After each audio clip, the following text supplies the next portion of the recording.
So how did I get interested in weight loss in the first place? Well, I grew up in a family that overate. I was always encouraged to eat more, take seconds, make sure that I was full. What full meant was actually way over full, stuffed. Couldn't eat another bite. Now, I got away with that when I was a kid, mostly because I was hyperactive. I am sure that today I would have been diagnosed with ADHD had that been popular. What I never realized until much later in life was that I was actually being programmed to be a binge eater. Fortunately, or unfortunately, depending on how you look at it, I was an athlete who worked out nearly every day up through my sophomore year in college. Thus, my physical activity pretty much kept up with my weight, keeping it at bay. When injury took me out of sports, however, my weight began to balloon. Despite my best efforts to curb my eating, I kept gaining, until at one point I was 70 pounds over my ideal weight. Like most people, I didn't want to be that way. I would set my mind to eating better, controlling portion sizes, trying to be careful about my nutrition, but I would always seem to blow right past every good intention I had. Following college, I settled down, got married, had a family, and kept right on overeating. It wasn't till I went through a divorce, ending my 10-year first marriage, that I became acquainted with the strategies of cognitive behavioral therapy that ultimately allowed me to gain control of my eating for good. It definitely was serendipity. I sought counseling to deal with the stress and depression of divorce and was introduced to a powerful strategy for change that allowed me to make drastic changes to my thought processes globally, thereby walking my way out of the dark hole that my life had become.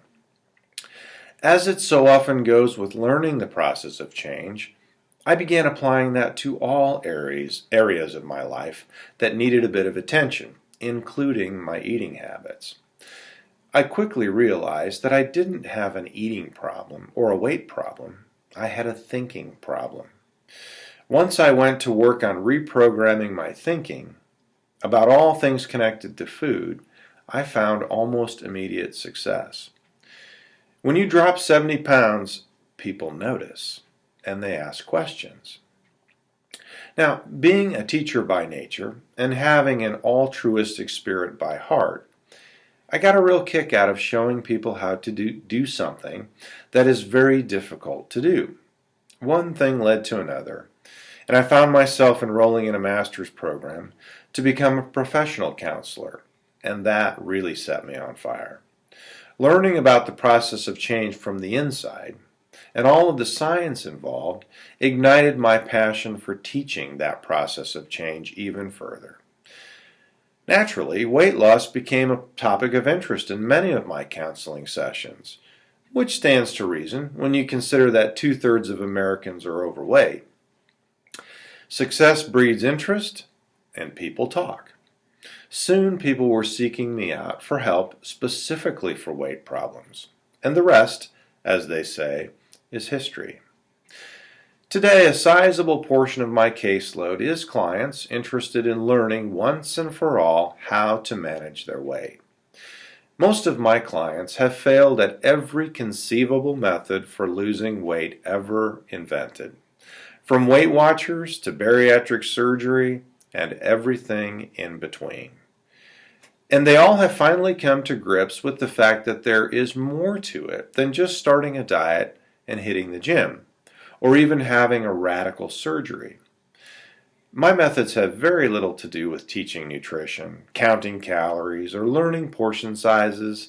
They have everything to do with reprogramming the entire thought process as it relates to food.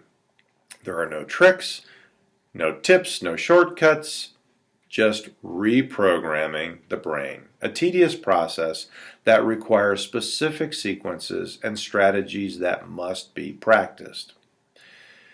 My goal is to make this process as user-friendly as humanly possible.